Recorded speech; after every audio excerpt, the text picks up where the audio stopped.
Hello, everyone, and welcome to the Miranda Ayim Podcast. I'm Miranda Ayim, a two-time Olympian with Team Canada, and today I'm joined by Stu Singer. Stu is a sports psychologist with his doctorate in sport and performance psychology and his master's in counseling. He is also a mental performance consultant with his company WellPerformance and works with teams in the NBA, WNBA, NCAA, MLS, NWSL, all of those acronyms, and he is just a great, genuine, passionate person. In today's episode of the Miranda Ayim podcast, Stu and I discuss the main mental stumbling blocks for high performers. We talk about the similarities between high performance coaching and executive coaching. We also talk about the role of awareness and acceptance in becoming a better performer and a better person, and so much more. As always, if you enjoy this conversation and take some value of it, please consider taking a moment to like, comment, subscribe, or if you feel that you have a friend that would benefit from today's discussion, go ahead and share the link with them. It's always great to share what we learn and what we know. So thank you for investing your time with me here today. Now let's get into the conversation. All right. Well, thank you, Stu, for joining me today. Absolutely. I'm super excited to talk to you. I'm so excited.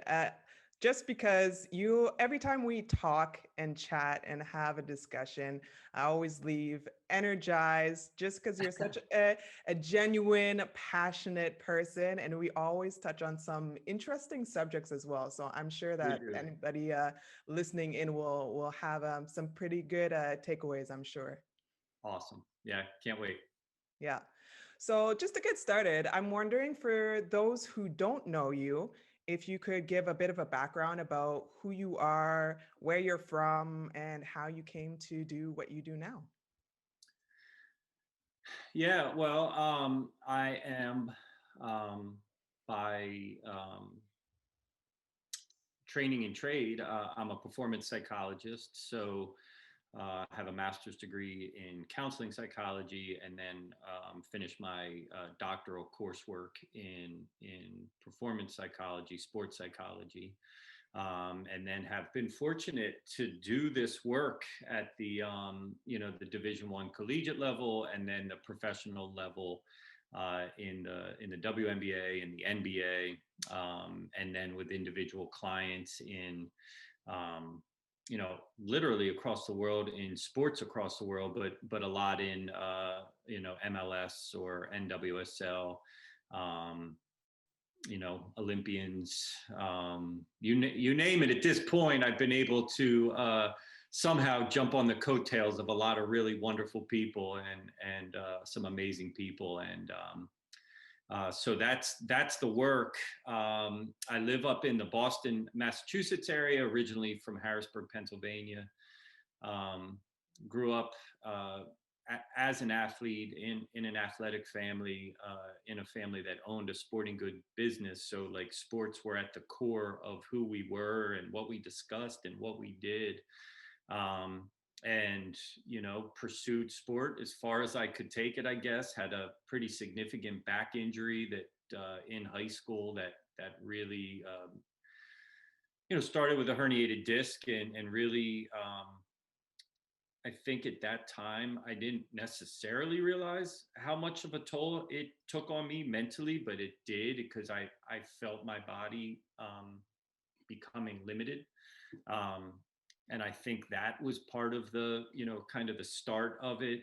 I also think that, I had a high school coach who gave us a handout on visualization, which at that point I had never heard of anything around sports psychology. So it was very eye opening, and I really enjoyed it.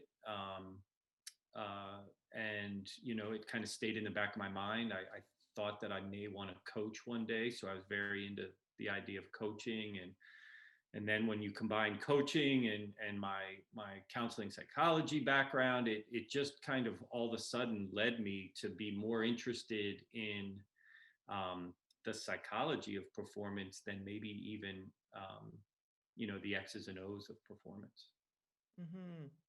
It's interesting. I didn't know that you started this road with this injury. We've talked before, and I mentioned that, and mine was also a back injury, and kind of left me That's right. Yep. reeling like, what's going on here?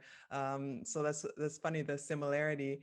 And also, my first introduction to this world of, I guess, strategies and techniques, specific technique to mental performance was visualization, because I think that was one of the things that started getting the most mainstream attention Yeah. when this whole world of mental performance started opening up, was the Yeah. visualization. A lot of top athletes were talking about how they visualized either their swing, their shot, et cetera, and how those are literal mental reps to lead us to being a better performer when that actual moment comes. Um, I'm Yeah. w- I'm wondering, for a bit of just of a more background of what you do on a regular day-to-day basis. You work with a lot of athletes and high performers, like you said. What are some of the common struggles or challenges that you tend to work on with them, or you see that they are kind of trying to surmount? Yeah, I mean, I can break it down. It's funny because these things have become core to my work, but I can say, like, there are three things that will encompass almost everything that I see with athletes and work with on athletes. One is the inability to stay present when the mind wants to replay mistakes, and it also wants to prevent mistakes from happening. So it's either in the past or it's in the future, but Mhm. it's really, really hard to stay right here, right now, and just be focused on what it is that I need to accomplish right now. So the first thing I see is a lot of replaying and pre-playing. Um, I see a lot of not being able, and maybe even not understanding, truthfully, what we do control and what we don't control. Mhm. And then finally, and potentially maybe the most limiting um, mentality of all people in all of performance is that we get trapped in the idea of judgment, and we're very self-critical of ourselves. Pretty natural. It's not necessarily some weakness. Most people are often. I mean, if you talk to athletes, and you know this, you even know it in a locker room. How many athletes are the most critical of themselves?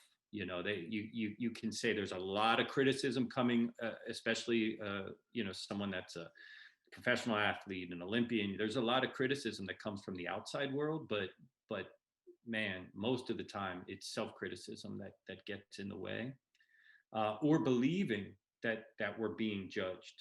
So kind of listening too much sometimes of the outside world's judgment, who really don't know much about what's going on inside the locker room and inside practices and training. It's a much different world inside than it is from the outside. And then finally, in comparison, um, there's a lot of yes, I'm good, but I'm not as good as that person. Or yes, my mentality's okay, but wow, theirs is amazing. And or they're just getting more than me, and why are they getting more than me, and why does the coach pick on me but not on that person? And there's so much of that. So I can tell you, I will bet you that 90 to 95%, if not higher, falls in within one of those things, if not a combination of those things. Mhm. Mhm. It's fascinating how, as you were going through all of these things, of course, they apply to high performers, but 100% they apply to us just going about our everyday life, just going into the grocery store, probably comparing, judging ourselves, and that's just an example. But we just find it at a heightened level because we're often in situations that are either time intensive or very like fast paced, intense. You're literally getting hit. You're hormones, everything is pumping. Yes. So you're dealing with a lot of things at the same time. And sometimes you don't even have the space to realize and react appropriately to what's going on. So it's interesting that that second point that you made, especially that sometimes we don't even realize. You were talking about control. We don't realize what is in and outside of our control, but sometimes we don't even realize what we are feeling in that exact moment uh, to begin with. Yeah, yeah. I mean, wonderful point that you're making. You know, I've started to do. I should have probably mentioned this. I've started to do some executive coaching, like working with business leaders out. You know, and there's nothing that I do with them that's outside of what I just spoke about. So the whole world is performing. We perform in every single role that we are in, and everybody's in some role. um, Athletes, I think, because you know, we're doing it on the world stage. Everybody can see that, but every piece of that is in all performance. And so it's a great conversation starter almost, that, you know, because people watch an athlete in these big moments. What do they have to do? And so it's a nice conversation starter to, but at the end of the day, there's nothing really different about, you know, your mind being, you know, an Olympian and a professional athlete, and the executive or the mom or dad somewhere. The brain is the brain, and in consequential moments it tends to do the same thing. You know, you just are in a profession where you must figure out, how do I manage this, because there's a lot of attention at all times. And but you bring out a great point, that we all have to understand these things. Hmm. So if we're at a place where a moment of insight creeps in and we realize we're dealing with some of these issues that you uh, laid out for us, we are trying to stop replaying and pre-playing different situations.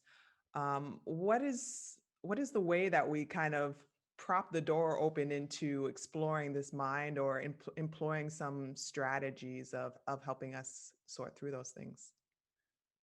Well, one of the things that, you know, we really do have to reach an acceptance of is that what we are not aware of, we cannot change.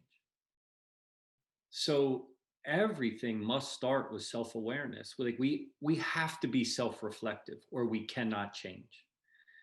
Because it's, I don't want to say it's easy, but it's easier to always point the finger and say, well, it's the coach, it's my teammates, it's the team, it's the environment, it's, you know. And I'm not saying that all those things also can't be part of the picture. In fact, they are a massive part of every picture. But that's the easy part, is to point out all those things. The harder part is to say, well, where do I come into this mix?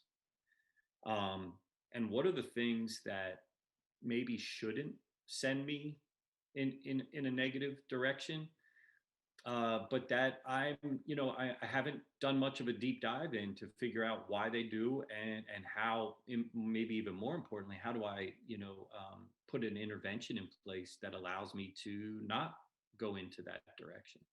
And so the very first part has to start with awareness. You use the word insight, but, you know, we can have those moments just by, you know, an organic moment where, like, wow, what, like, I just realized I'm, you know, I'm part of this.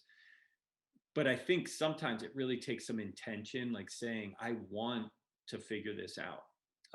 In my experience, and you may be able to share this, is that often we want to say that we're okay, and that we're going to figure this out all on our own. We want to keep this part of our world private almost, and thinking we can do it. And that's fine, and we should, to a certain level, and I love that, you know, initiative, and that, you know, that self-belief. But at some point, my experience has always been the top, you know, kind of, um, point of the arrow, performers that I work with. They have this moment where they say, I want to understand this better. So it has to come there. It has to start there.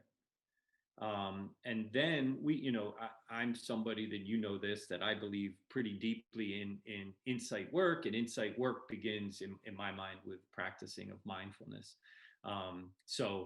We can jump into that for sure, and we probably will. But to me, first it has to be an intentional. I want to look inward because I understand that I can always get better and improve. That's just the nature of what it means to be human. And then once we do that, well, what's the number one practice in order to do that? And for me, it's mindfulness. We will definitely jump into that mindfulness, but you touched on something that I definitely reflect on a bunch and try to model my life after, is just this idea of looking within first, because like you said, there are a lot of other things that influence the way that our life goes, or the final result, or kind of what plays out on the court for my job. um, but the only thing that is ultimately within our control, our power to control, is what we do, our actions, our reactions, our behavior, our thought patterns. And I think that's a really important and really empowering place to start. If we're in a stance where we are looking to what other people are doing, it automatically takes the power and the responsibility out of our hands. And therefore, our life is no longer in our hands. And I find that it puts you in a helpless position. But I think we, anybody I think that we talk to, has this incredible energy and some sort of skill set inside of ourselves that we can find a way to take responsibility and take some energy and do some gritty work inside, and realize that we have what it takes to propel ourselves forward, or at least progress or grow in some area. And I think that's really empowering and hopeful and joyful almost. Yeah. And I think it's a very powerful stance and place to be in. Well, if you think of the human species, we're 200,000 plus years into this version of us. We could go even deeper into it, but certainly this version of the human species, we're amazingly resilient. I mean, we're amazingly resilient. And if we can tap into that belief, like at our core, we're foundationally resilient. That becomes a really powerful place to think, to frame who we are and what we are. And then, but we have all these messages, societal messages that we take in, and then the power of social media. And there's so many things that make us say we're not enough, because of, in many ways, faulty logic. It's not good logic, but there's a lot of it out there. So there's this avalanche of too much faulty information and logic that comes. Some of it intentional, but most of it, I would say, not intentional. It's just kind of like it's passed down from one generation to the next. And that we control things that we don't. And we don't take into account the things that we do. Like you said, it's actually a pretty small window of things. So let's get great at the things that we do control, because it's not a ton. And if we build those, then all of a sudden, yes, the environment will always be difficult. Actually, there'll be a lot of things that push and pull on us. But if we build these really foundational core skills, it won't change actually what does occur to us, but we'll become infinitely better at how we respond to the things that happen to us. And that's where our actual power and strength lie, not in the fact that we can change weather, that we can change our work environment, that we can change the people that are around us, the leadership that's around, all these different things that do matter. But we don't have that power. But what we do have the power of is there are some pretty, I mean, I want to call them basic, but they're not always easy, and you know that. But there's some basic fundamental skills that we can practice over and over again. And if we get good at those, it changes our experience to all the things that we go through. And interestingly enough, it'll change our experience and our perspective.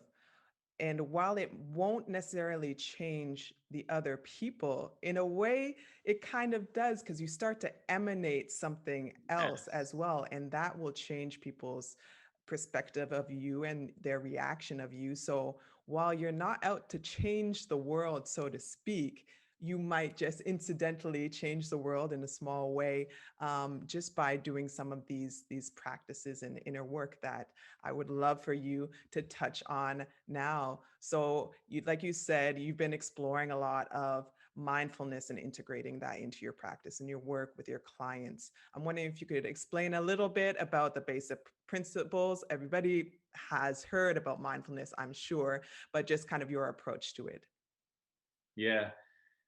So, just by definition of mindfulness, it's the non-judgmental acceptance of the present moment. So can I sit and experience what is right now without trying to label it, without trying to escape it, without trying to change it? Can I be that present to it, but not need to call it good or bad, or feel a specific way because of it? And so that's the way oversimplified concept of what it is. I always try to explain it like this: that it's that there are two ways to experience it. There's the practice of mindfulness, which is 5 minutes, 10 minutes, 15 minutes, half hour. I mean, you can, pick the time of just trying to get quiet in the mind and be completely present. And typically, what I teach is a single point focus. It's either breath or body sensation or sound, and just try to be there with it. And then when the mind wanders and gets distracted, which it will do, you gain awareness of the distraction and you return it to that single place of attention, um, without judgment, without judging. You don't say, wow, I'm bad at this, or why did I wasted 5 minutes of distracted mind. Why can't I do this? This isn't working. I'm bad, I'm bad at it. Like, none of that. It's just awareness that my mind was distracted, and return it to the present, to right here, right now, to experience what is with no filter almost. And then there's living mindfully. And living mindfully, or doing things in a mindful way, is to be totally present to it. So right now, you and I are here. So the best thing that we can do for one another and for ourselves is to be fully engaged right here, right now. So anything that we did earlier or anything that we're going to do later is of little consequence, because what happened earlier is now over. What is going to happen is out of our control, and it's not happening right now. So our best thing that we can do is be together, because that shows respect for one another. It allows me to listen deeply to what you're asking me, and what we're discussing, and I can learn if I'm present with you. And so that's, it's the act of being in the moment with the person that you're with. Saying all that, it is meditation, and meditation can be a trigger word. And athletes, we're so living in the environment of, toughness and aggression and pain, physical pain, either sometimes applying that or certainly experiencing it.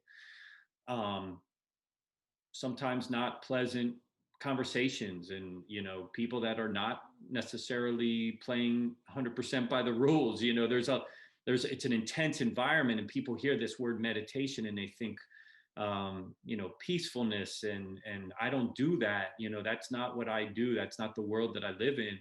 And so I reframe it, and I use the word mindset workout when I work with the athletes that I work with. And I reframe it because I truly believe that that's what it is. Because we're not, I mean, there's zero wrong with traditional mindfulness. Zero. It's a wonderful practice. I practice essentially that for myself. I want my family to practice. I want everyone to practice it. But for athletes, I accept the fact that what they really want to know is, how do I perform better at the end of the day? And so we frame it as mindset workouts. And what we say is, look, the competitive environment is chaotic. It is loud. It is unexpected. You can't predict every movement, everything that's going to happen. There are too many moving parts. And so how do we learn to deeply focus our attention on the things that matter? And how do we essentially learn how to let go of the things that don't? So what do we control? What do we don't? What control? And without some level of a practice, just like we practice any other aspect of our performance, without some skill to practice, how are you going to do that? Especially in moments of consequence. And so it's mindset workouts. It's the ability to say, I'm going to zero in on certain things. And when my mind does still, even though I put in all this time and work, get off course, which it will, no matter what, I don't care who it is, I know how to bring it back. And so that's why we do it. That's how I frame it with the athletes that I work with. So every team that I work with, and every individual athlete that I work with, I will introduce them to it. Some will love it and run with it, and some will, fight me, but eventually come to it. And others will never truly be able to tap into it. But I will never not introduce it. I think about this quite often, especially the juxtaposition between chaos and calm. Yeah. Because oftentimes when we think about mindfulness or meditation, and oftentimes when we practice it, it is like in a peaceful spot, maybe on our couch or a little poof, Yes. with maybe with a candle in the background and some soothing seaside sounds, really put us in the mood to make sure that we're really tapping into that calm state, which is great to know that we can go to that space and know what it looks like so that we can access it when we need it. But on the other hand, like you said, most of the time when we really need to tap into that is it's utter chaos, Yes. whether it's in the boardroom or on the floor. If there's kids running around or you're on the side of a mountain, it doesn't look at like what our normal meditation practice looks like. Yeah.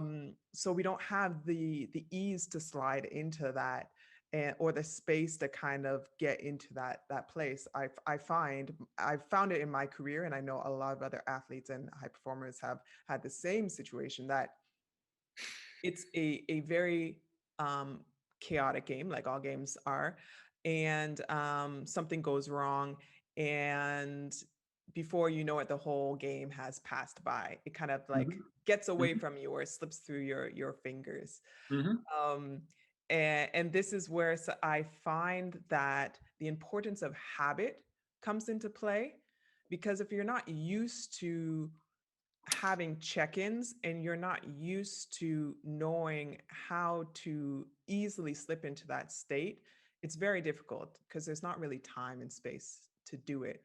Yeah, I mean, I would go as far as to say it's luck if you do slip into that space, if you have not practiced it prior. It's actually probably nothing more than luck that you have these moments where you're like, wow, I see the moment clearly. And so you're dead on. And I think one of the things that I would say in general is that if you ever hear any mental skills and most of the time, a truly trained performance psychologist or mental skills coach will never suggest that any of this is easy, that there's a hack or a trick. If you hear people suggesting that just do this and you'll be in 100%, they probably don't have any clue what they're talking about. I think, and speaking to you, you and I have discussed this before, is that people that are in this competitive cauldron environment know that it's just not 100%. That I don't care who it is, I don't care how much we've trained. It's too difficult for it to be 100%, or even probably close to that. But here are some things that we can, pretty clearly suggest. One is that by the consistent training of this method, we change our baseline. So if we're if prior to ever doing this, we are an 8 or a 9 out of 10 on the performance anxiety scale going into a big game, or going into any game, actually, because certainly at the professional level, they're all big, they all matter, they all are of consequence. And by training consistently, you can change that number. So while you're still anxious, let's say butterflies, let's just say, it's a 6 instead of that 8 or a 9. So now we're changing the baseline. And this is neurological. This isn't like, the beauty of this training is that at this point, we know through MRI imaging that we know that it actually trains the brain regions that matter in performance. So this isn't a maybe, kind of, sort of. This is, we know this, right? And so there's a neurobiology that we are changing. And then, as you said, if I can experience it in one place, what I do know is I can experience it in another place. Now, it may be infinitely harder because of the change of what's of the scene. But I do have this, I've done reps of this. I can feel this. And so, one of the things that I do with the, athletes that I work with is we actually do, some training on, well, in the big moments, I'm out on the floor, people are screaming around me. The other team may have just gone on a 10-0 run. All of a sudden, it feels like they have the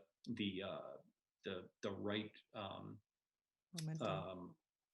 the momentum, but they've punched the right ticket at that moment, and maybe we don't now know what to do. And how do you find that, like I need to come to here and now?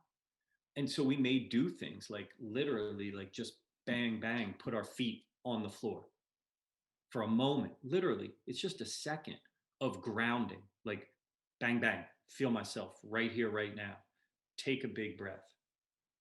And in that moment, you can zero back in. Wait a second, stop it. Yes, they just went on a run. Basketball's a game of runs. We'll be okay. What matters in this possession? And we can begin to do that.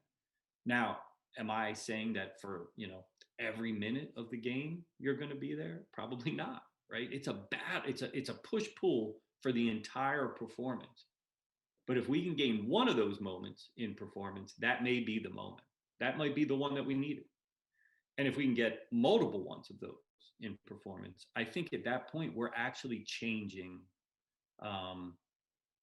how it's going to go in our direction. Now, I'm not saying we control the eventual outcome by that. I'm saying we just change the course of how it was going to go, because we've now found multiple moments where we were able to do that. And we are able to do that. I think that's the power, the understanding. We're able to do that through training. Mm-hmm. So you mentioned that we're not going to be in this state all of the time, likely, but we do need to come back to it when things are shifting or getting out of control, or we just need a bit of a pause. So would it be fair to say that part of mindfulness is creating checkpoints or moments of opportunity for us to take that moment to reassess? Yeah, I mean, it's such a I'm such an advocate, and I hate it sometimes because I feel like I'm the guy that's, going to the well too often, but saying that the practice teaches you that. I've been doing it 10 plus years, daily for the most part. And literally this morning, I can tell you easily 2-3 minutes went by before I was like, oh, what am I doing? I'm not focused, right?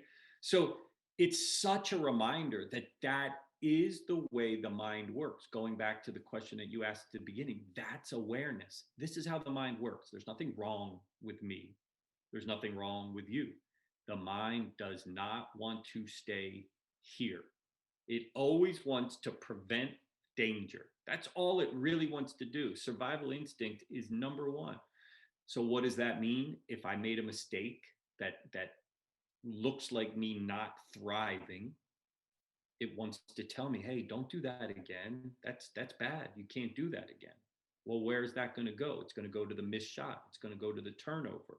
It's going to go to the bad pass or the missed pass or the mistaking of an opportunity, even sometimes. Why did I pass that up? Why didn't I shoot that? Right? It wants to go there.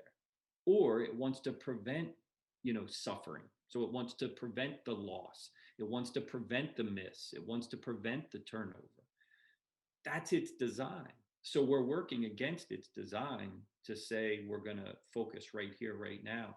And I have so many people say, I can't do it because they think those moments of distraction are them not, there's something's wrong, but nothing's wrong. So it is, like you said, it's all these quick check-ins all the time that we're doing. And we're even doing that while we're performing. If we feel ourselves just like, man, my heart rate is through the roof right now.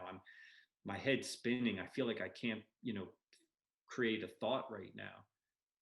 Stop. That's the check-in moment. Now, again, easier said than done, but those are the check-in moments. I think it's important to mention that we're not advocating for a Zen state at all times throughout the game or whatever performance. You don't need to be in a perfectly calm state of mind, or state of mind would be nice, but arousal, I guess, or energy level, because honestly, I can't play a game like that just Right? as zenned out. I wouldn't be performant. Yes. And sometimes when I play poorly, it's because I'm too chill. Okay. Because my personality is more consistent.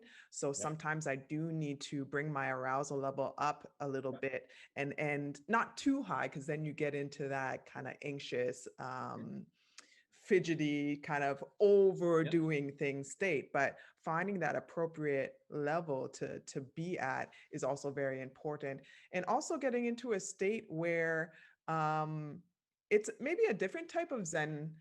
I guess we would call it flow, is the state, especially in sport and in creative work as well, getting into a flow state where you're not um, consciously asking yourself these types of questions, but you are in a state of non-judgment and acceptance, and also drawing on some habitual muscle memory for athletes, um, just years and years of practicing the same thing, and then letting your instinct and your gut go, because you can get in a state where you're over reflecting.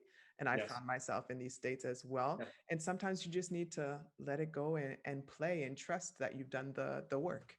Yes. So in particular, judgment, self-judgment is overthinking, right? So some of those things that I mentioned, I said they encompass all of the issues, and they're like the header, they're the umbrella, and then underneath the umbrella is something like overthinking it.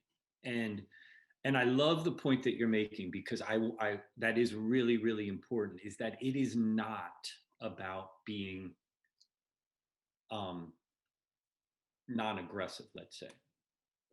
It's about understanding the exact level of aggression that the moment needs, Hmm. right? But it's not about not being. It's not about not fighting. Whether it be in sport or in life, in relationships. Relationships need arguments sometimes. Disagreement is, so it's not about this calm, always peaceful, but I would call it almost like a peaceful mind, which is, and I mean it like this, is the understanding of what the moment needs, and that I trust that if right now I feel like I need to speak my mind, that I need to speak my mind. And if this is going to be an intense conversation, then so be it, right? Because I see it clearly. Take it to the court. I see the lane open up. I'm going. I see a shot. I'm taking it. I see someone cutting. I'm making the pass. And I'm not overthinking it because I'm allowing 10 other thoughts to be in that frame as well. That I trust that even if I make the mistake, the miss, turn it, whatever, that or the finishing product, I guess, is, it's not even a mistake. It's just the product, the end result didn't turn out the right way, that I'm okay.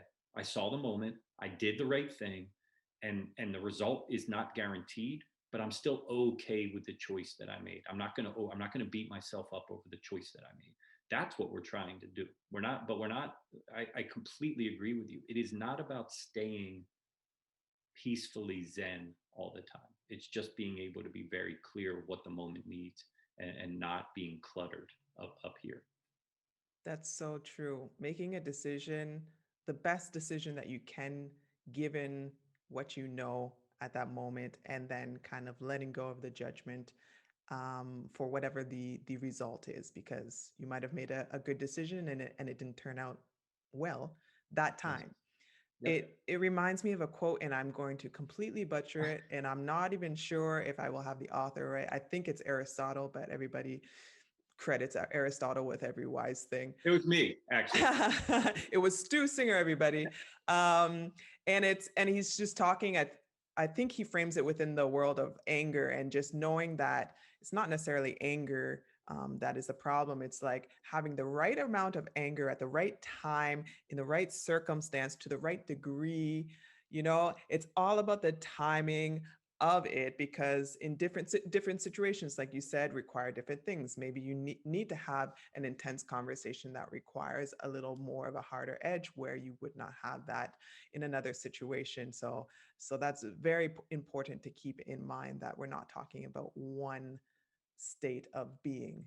Yeah, I want to attach this to something that we talked about a little bit earlier, because I think it, like, that quote actually perfectly does this. Is, remember I said something about, like, we have all these societal messages, right, that are just passed down. That nobody's trying to do something bad. They're not trying to hurt us. In fact, often it's our parents, it's loved ones, it's siblings, it's coaches, it's teachers, with all good intention. They're just wrong. And one of the things that we do is that emotion is wrong. That there are emotions that we should have, and there are emotions that we shouldn't have. And that's the most wrong messaging, that, because we can't stop them. We can't stop them. The good ones, meaning the moments of happiness, joy, things that we of course would like to feel more of. But in order to have those, we must have the counterbalance. It's just, there's no way around this. So it's matching it. It's like, if I'm angry, can I check in and say, no, I do deserve to be angry right now, and that's okay. I'm not angry. I'm not upset with myself. I'm not bad because I'm angry about this. Now, you may check in one time and go, man, like, I don't think this is the right thing. Where am I in this? Is me trying to have this conversation with an edge of anger going to be good for me and this situation, or not? And if it isn't, then what is my approach? But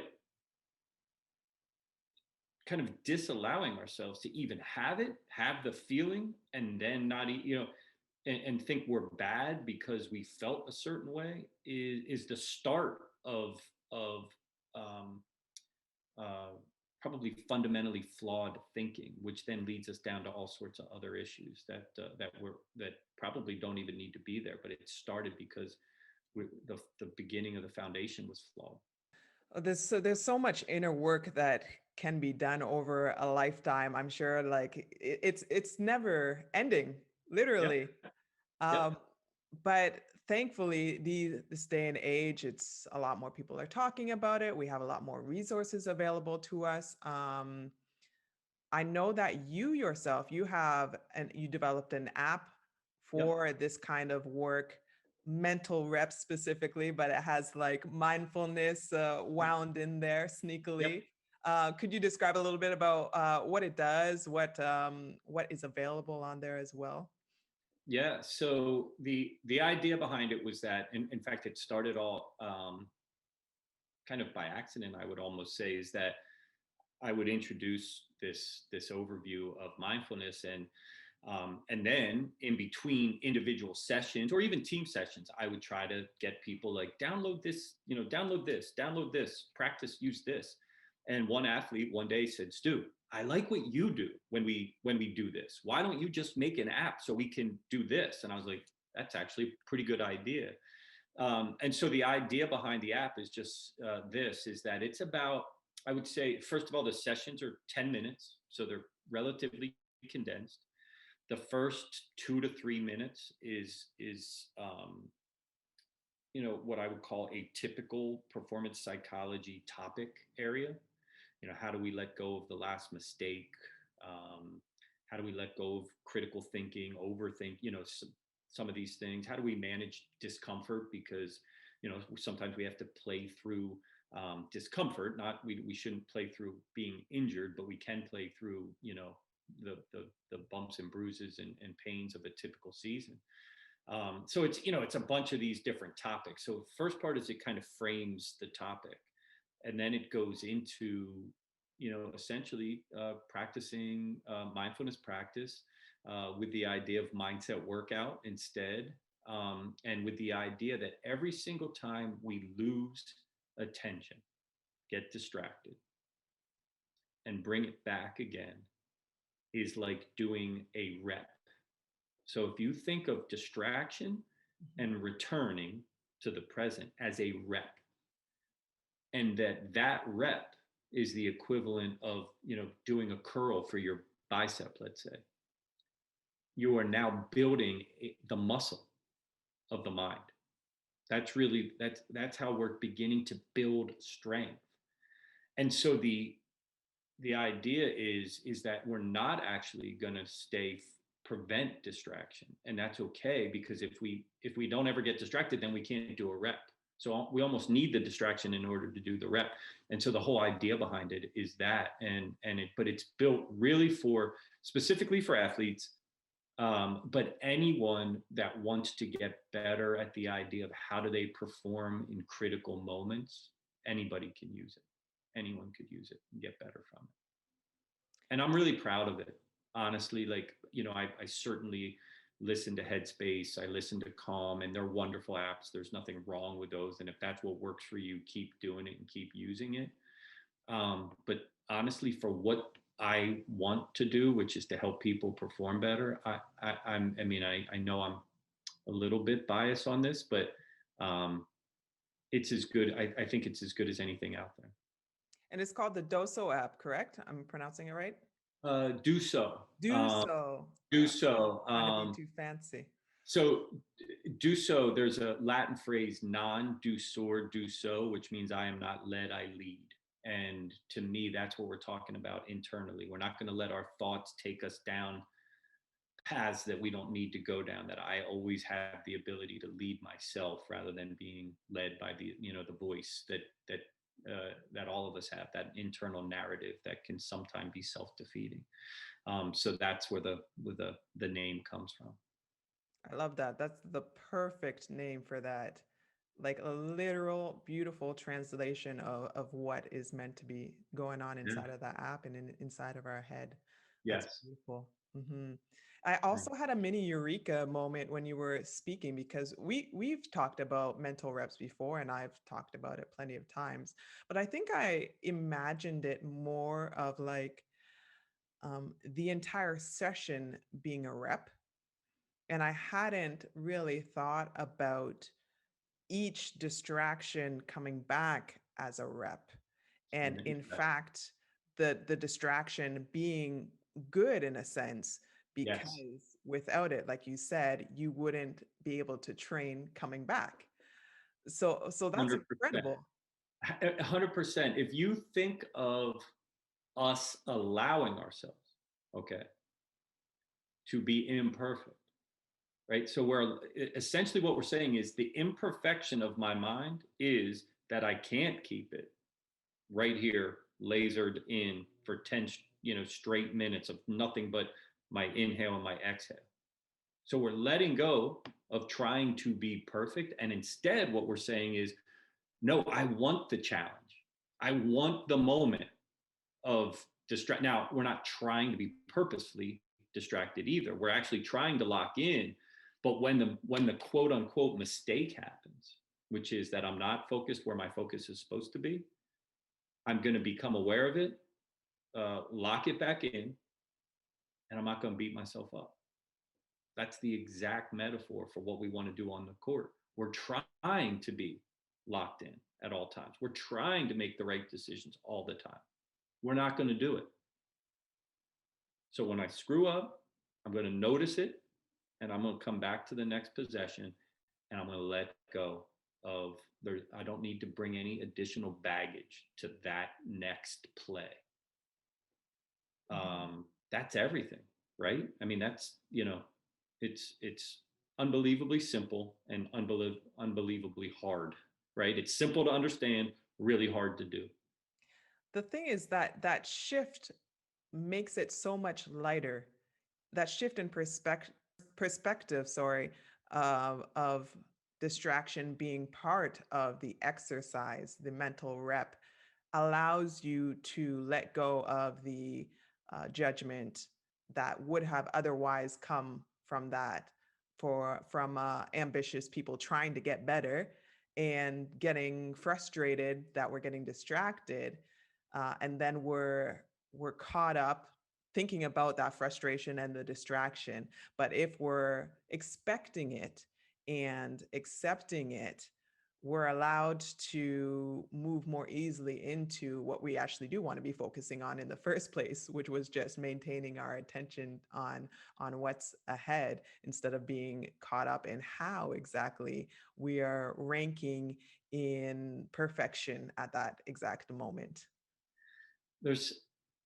There's something that's really difficult in the world, especially of really high performers and really high performance, which is that if I said to anybody, "Are you perfect?"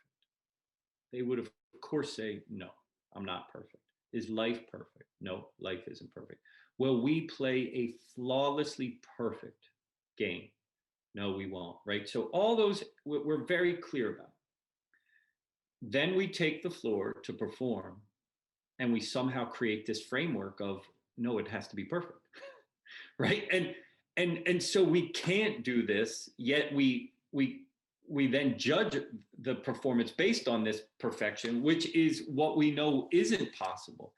And so if we can accept, which you did a great job before of saying, like, we're always on the path towards getting better at these things, yet we will never reach the end of the path, right? So whether that's physical performance or mental performance, we're always on the path towards like this, like as if there's an endpoint. The problem is there is no. It's not even a problem. To me, it's actually exciting that there's no endpoint, right? Because it would be boring if, oh, okay, got to the end and there's nothing more. It doesn't work that way. And it's in the acceptance that the lightness that you mentioned happens. And it doesn't mean you don't care. It doesn't mean you're not going to work your butt off. Doesn't mean that you're not going to be tough when you need to be tough. Like all the different things, like we just have to be able to see it clearly. And to me, that's what we're built. Like it's building. It is, and in particular with one-on-one conversations with my, the athletes that I work with individually. It's sometimes we're going to battle that out. They're going to tell me, "No, Stu, like I'm telling you, this is what it is." And I'll say, "Okay, I hear you." And then, we're just going back and forth until that click moment happens. We're like, "Oh, I kind of understand like what you're getting at here. It's not that I'm not going to now practice hard. It's not like I'm not going to try to become the very best I can become. It's just that I'm not going to hold on to all this baggage that actually ends up weighing me down when I'm performing. You're just telling me to let go of that?" Yes. And it's like, that's when it clicks. And like, okay, how do we do that? Okay, well, we have these these reps that we can do. Oh, okay, that's great. And now performance goes from here to here. And none of the all of the negativity that we place, towards ourselves is actually what's ever motivated us. Most of the time what motivates us is we want to find out how great we can become. And that's exciting. It's fun. It's joyful. It's fascinating. How great can I become? What can I accomplish? That's the motivation. It's not all the I'm not good enough and I'm not valuable and they don't like me and they're going to cut me. Like, that's not your motivation. That's a negative space to be using. You don't even need it. What you value is, this is cool. When I find like I was this and all of a sudden I can do that. And I think you and I discussed that when you were on my IG live, that idea of like, I found out how to become better, and that fascinated me. And we need to get more in touch with that and less in touch with the negative baggage. Absolutely. I think athletes are especially culprits of this, using these short-term motivators as like, I want to get better than that person, and I want to be, you To know, prove something to I want to somebody prove else. something, Yep. yeah, to all the haters or Yep. something like that, which it does work sometimes. That's the tricky thing. It can be some short-term motivation, it can be energy, but in so many other ways, it's so draining. It becomes some heavy baggage. Oh, goodness. We're still working out technical issues over here, but it's all right. But like I was saying, when we really get into the space of this negative motivation, um, it it can, sometimes I've even seen it last throughout a career. Um, and that's what makes it tricky, because sometimes the effects come later. I see it play out in athletes' life at some part in their career, and then they have a rough season or they have a rough personal patch, and things kind of come crumbling down.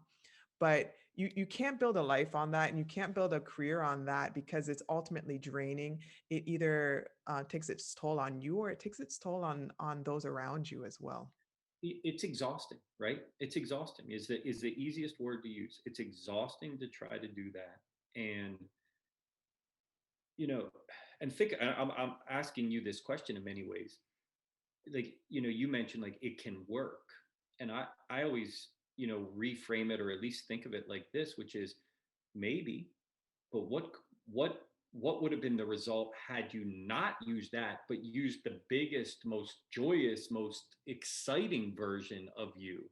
Like, you achieved, you know uh, not because of that negative energy, right? In spite of, you did. What would happen if you were like as good as what you are, and the motivation is this super positive energy? And when I say super positive, I am not necessarily, I mean, I think I lean towards being a relatively positive person, but I understand that there are shitty days in life, and I'm not like Mr. like, oh, just be positive through everything. Like, no, if you want to be pissed for a day, be pissed, right? That's okay. You want to cry, cry. You want to fight, fight. Like, be real. But what is it that you want to achieve, rather than what is it that you want to prevent, right? I would much rather be focused on what I want to achieve, rather than what do I want to prevent from happening to me. That's a very stressed out state to be And in. again, we're coming back to this mindset Yeah. shifting from, preventing to achieving. And I like how you put it that, yeah, you achieved this much, but what could you have achieved? And achieve isn't a great word, um, but yeah, what heights could you have gone to if you were in a better space, mind space, like emotional space? How much more could you have given, both to your career but to those around you as well? Like, what could you have done? And that's the thing that excites me, and I'm a bit of a nerd in this area. I always want to be the best person I can be. How can I improve myself? How can I build? How can I be better? How can I be better to those around me? How can I make the world a better place? Just a small ambitious goal. But But yeah, like Yeah, if you can I'm, do better, why not? but like, I don't remember if you and I discussed this, but over the years, I've, um, kind of developed this. I guess it's a little bit of a theory, but it's called my two truths. Did we discuss that? I don't believe And and so the first truth is that we're forever a work in progress. Which goes back to what you said. There's never like, I feel like I have a pretty high level of insight simply because I've done my own personal work, but having these conversations literally daily makes me continue to, okay, wait a second, yeah, I'm thinking about this person, but how am I applying that to me? So, but I love the idea actually of acknowledging I'll never get to the end of the road. That's exciting because that means I still every single day can show up to this work and learn more, right? That's exciting. It's not I'm bad because I'm not a finished product. It's exciting to think about what I can grow into. But then the other side of it, the second truth is the acceptance that what I am today is exactly like I have to accept that what I am today is pretty much as good as I can be based on what I know, right? Like based on all the experience, everything that I've ever done to today is what I am. And how could I possibly be more than that if I haven't experienced enough to make me more than that, right? And so it's this like I'm not there yet, and that at the same time, like, but wherever I am today is actually enough. And if you can balance those two, which some days I'm great at and some days I'm horrible at, but that's kind of the bigger concept is that the acceptance that I'm not perfect, that I'm not as good as I possibly can be.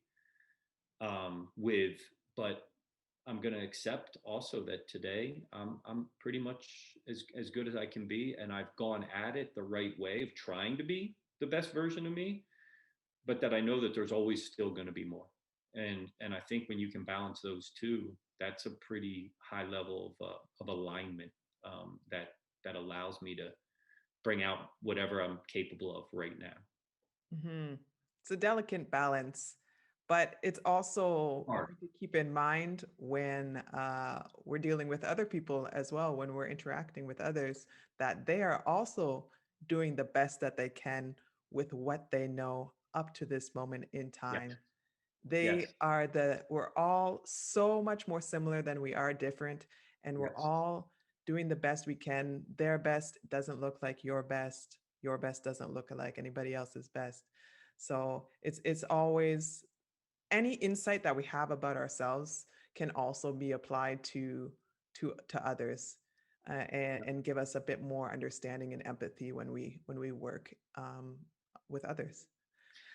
And just a great point on that is that 100% and but because we've achieved something, so let's say we have grown past something and then somebody else hasn't, don't look down upon them because they haven't done it, and don't act like it's easy to make that growth. And I think sometimes too often I see that in especially social media related stuff where it's like people are like, no, you just haven't, why don't you work, or why don't you, or you have a negative attitude.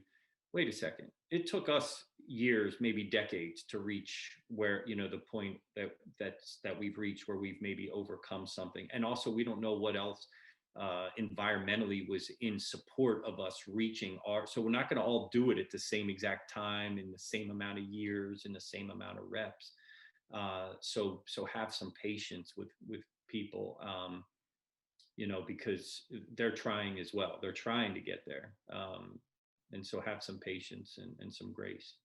Yeah, I mean, that's the curse of knowledge. As soon as we learn something, it's like we've known it forever. But in Right. fact, like 2 days ago, no, you didn't know that.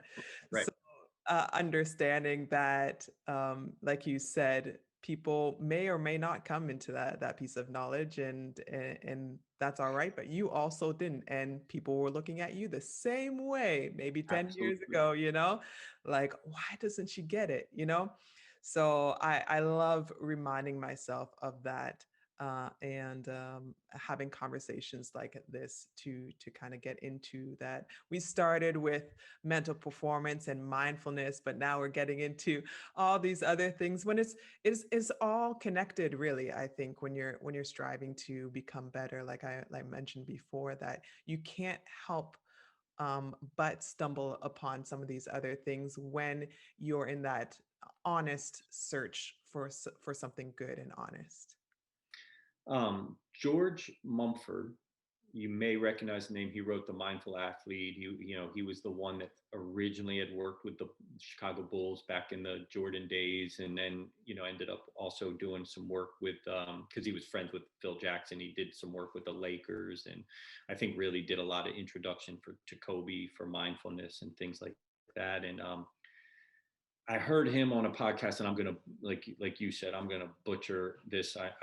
I'm sure, but oh crap, how did he say it? That basically that we have to give ourselves this self acceptance of that there's this path, and the path is going to take it's going to take what it takes. Like there is no other way. It's going to take what it takes, and until you make the mistakes, you can't have the insight. And so so you almost have to make these mistakes along the way in order to say, man, I don't want to keep making that mistake. But without the mistake, you can't gain that insight and that growth, so you can't curse it. So it's everything becomes one. I think he finished that quote with, to be great on the court, that you really have to live great off the court. And it was really here, live great. It wasn't, that you cannot have moments of mistakes, or that you have to be this perfect person. It was more like, well, how are you training your mind to do the right thought patterns in your interaction with your spouse, with your children, with your coworkers. Like, you can't just say, I'm going to do it when it matters in performance, because it's too hard. It's life that we have to approach a specific way. And then while we're in the middle of performance, it doesn't feel like we're really changing that much. It's kind of like how we approach everything. And so it was he did it much more eloquently than I just did, but that was the gist of the point. I'm sure Aristotle also did it a lot more eloquently than I did earlier. All right. But I think people will understand. Yeah. I want to be cognizant of your time. You've already given us so much, but just as we're wrapping up, uh, where can people follow you? Is there anything that you want to direct people's attention to? Passion projects? We already talked about your DoSo app that people can download and take a look at, but anything else, and especially where can people follow you, because you are constantly dropping gems. So all my social media is all at WellPerformance, one word. So Instagram, Twitter, in particular, is where I do majority of posts.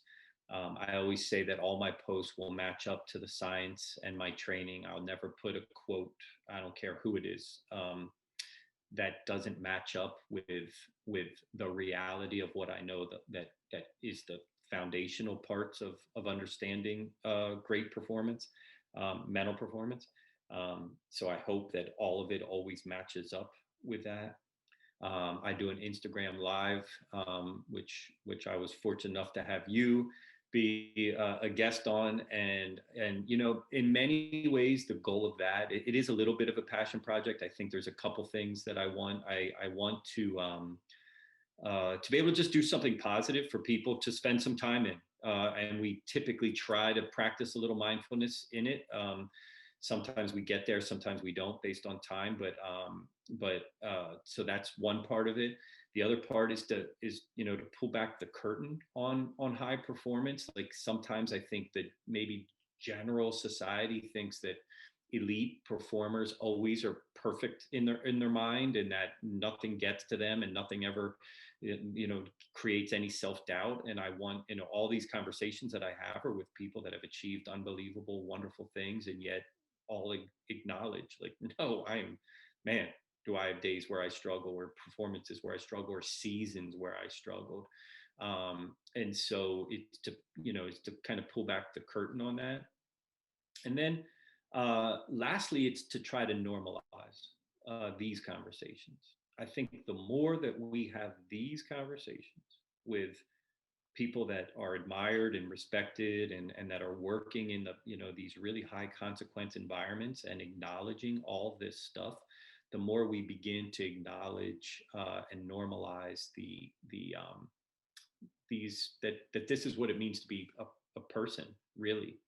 And that we should be having these conversations. And there are ways to optimize these things, but we can until we have the conversation. And then I guess a last part of it is just in this modern era right now with quarantines and some restrictions. It's just a way to stay connected and together, because we know that we're better as a species when we're connected. So that's a big part of that. I created a course called Win First in the Mind, and it's actually directed towards coaches and leaders rather than athletes, because as leaders and coaches, we are performing, and which then takes mental performance, and we have days where we're too stressed out, we're too anxious, we're too worried about the outcome, and we don't know what to do with it. And then what that does is impact the people that we're leading. So if we want them to perform at their best mentally, we should understand our own triggers and what are the practices that we can do so that we perform our best. So the course, like I said, is called Win First in the Mind, and it's directed towards leaders and coaches. So those would probably be the big things at the moment. That's what's going on.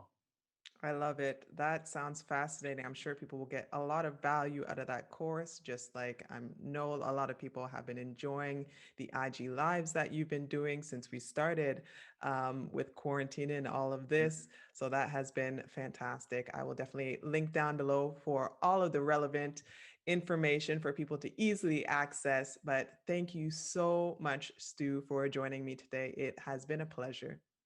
Every single time we talk, I absolutely adore it. So thank you so much for having me on. And I anytime you want to have these conversations, I'm so happy to have them. Thank you so much.